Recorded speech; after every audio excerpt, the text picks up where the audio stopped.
నమస్కారం. తెలంగాణలో ప్రభుత్వ ఉద్యోగం కోసం ఎదురుచూస్తున్న వాళ్లకు ఇది చాలా పెద్ద శుభవార్త.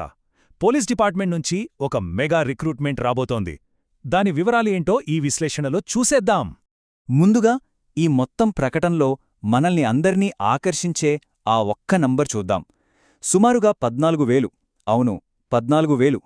ఇది ఊరికే ఒక అంకె కాదు, వేలాది మంది యువత కలలకు, ఆశలకు సంబంధించిన విషయం.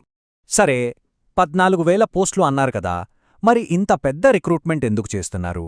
ఏ పోస్టులు భర్తీ చేయబోతున్నారు? ఆ డీటెయిల్స్లోకి వెళ్దాం పదండి. ఇది ఎవరో చెప్పిన మాట కాదు, సాక్షాత్తు డీజీపీ శివధర్ రెడ్డి గారే ఈ విషయాన్ని కన్ఫర్మ్ చేశారు. అంటే ఇది గాలివార్త కాదు, పోలీస్ డిపార్ట్మెంట్లో ఉన్న సిబ్బంది కొరతను తీర్చడానికి ప్రభుత్వం తీసుకుంటున్న ఒక సీరియస్ స్టెప్ అన్నమాట. ఓకే, 14,000 పోస్టులు అనైతే తెలిసింది. మరసలు ఏ విభాగాల్లో ఉన్నాయి ఈ ఖాళీలు? ఈ నంబర్స్ వెనుక ఉన్న అసలు కథేంటి ఒకసారి చూద్దాం. ఇక్కడ చూస్తే మనకొక క్లియర్ పిక్చర్ వస్తుంది. మొత్తం ఖాళీలు దాదాపు 14,000. ఇందులో మెయిన్గా ఎస్ఐ, పోలీస్ కానిస్టేబుల్ పోస్టులున్నాయి. అన్నిటికంటే ముఖ్యమైన విషయమేంటంటే ప్రపోజల్స్ ఆల్రెడీ ఫైనాన్స్ డిపార్ట్మెంట్కి వెళ్లిపోయాయి. అంటే ప్రాసెస్ చాలా వేగంగా ముందుకు కదులుతోందని మనం అర్థం చేసుకోవచ్చు. అసలు ఇంత పెద్ద రిక్రూట్మెంట్ అవసరం ఎందుకొచ్చిందంటే, ప్రతి సంవత్సరం చాలామంది రిటైర్ అవుతూ ఉంటారు కదా.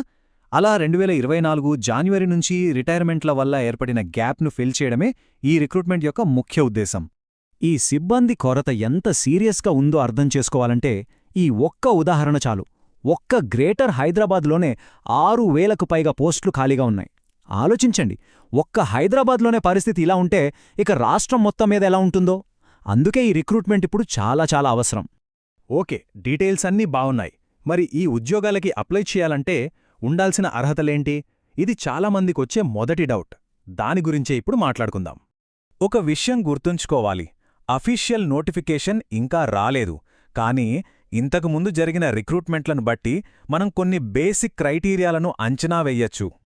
సాధారణంగా చూస్తే ఎడ్యుకేషన్ క్వాలిఫికేషన్ ఇంటర్మీడియట్ లేదా దానికి సమానమైనది ఉండాలి. వయస్సు జనరల్ కేటగిరీకి 18 నుంచి 25 ఏళ్ల మధ్య ఉంటుంది. ఇక గవర్నమెంట్ రూల్స్ ప్రకారం SC, ST, OBC, ex service men వాళ్లకు ఏజ్ రిలాక్సేషన్స్ ఉంటాయి.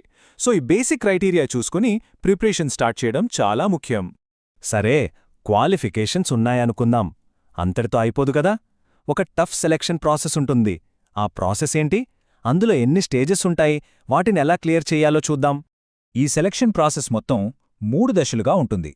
ఒకదాని తర్వాత ఒకటి 3 ఫిల్టర్స్ లాంటివన్నమాట. ఫస్ట్ ప్రిలిమినరీ రిటన్ టెస్ట్, అది క్లియర్ చేస్తే ఫిజికల్ టెస్ట్లు, ఆ తర్వాత ఫైనల్ రిటన్ టెస్ట్. ప్రతి స్టేజ్ చాలా ఇంపార్టెంట్. మొదటి స్టేజ్ ప్రిలిమినరీ రిటన్ టెస్ట్. ఇది బేసిక్గా ఒక స్క్రీనింగ్ టెస్ట్. 200 మార్కులకు ఉంటుంది. ఇందులో ఎరిథ్మెటిక్, రీజనింగ్, జనరల్ స్టడీస్ మీద ఫోకస్ ఉంటుంది. లక్షల మందిలోంచి కొంతమందిని ఫిల్టర్ చేయడానికి ఈ ఎగ్జామ్ పెడతారు. ఇందులో క్వాలిఫై అయితేనే నెక్స్ట్ లెవెల్కి వెళ్తారు. ప్రిలిమ్స్ పాస్ అయ్యాక నెక్స్ట్ వచ్చేది అసలైన ఫిజికల్ ఛాలెంజ్. అదే పీఎంటీ, పీఈటీ అంటే physical measurement test, physical efficiency test. ఇక్కడ పోలీస్ జాబ్కి అవసరమైన ఫిజికల్ స్టాండర్డ్స్ ఉన్నాయో లేదో చెక్ చేస్తారు. ఇక ఆఖరిదే అన్నిటికన్నా కీలకమైంది, ఫైనల్ రిటన్ టెస్ట్. అసలైన పోటీ ఇక్కడే ఉంటుంది.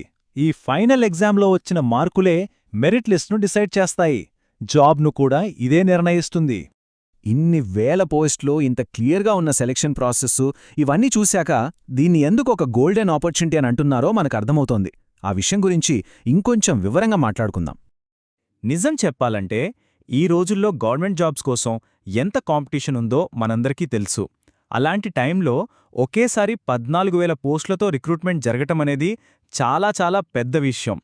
అందుకే సరైన ప్రిపరేషన్తో ఉన్నవాళ్లకి ఇది నిజంగా ఒక గోల్డెన్ ఛాన్స్. సో ఇప్పుడంతా మన చేతుల్లోనే ఉంది. నోటిఫికేషన్ ఏ క్షణంలోనైనా రావచ్చు. వేల కొద్ది పోస్టులు సిద్ధంగా ఉన్నాయి. అసలైన ప్రశ్న ఒక్కటే, ఈ భారీ అవకాశాన్ని అందిపుచ్చుకోటానికి మన ప్రిపరేషన్ ఏ రేంజ్లో ఉంది?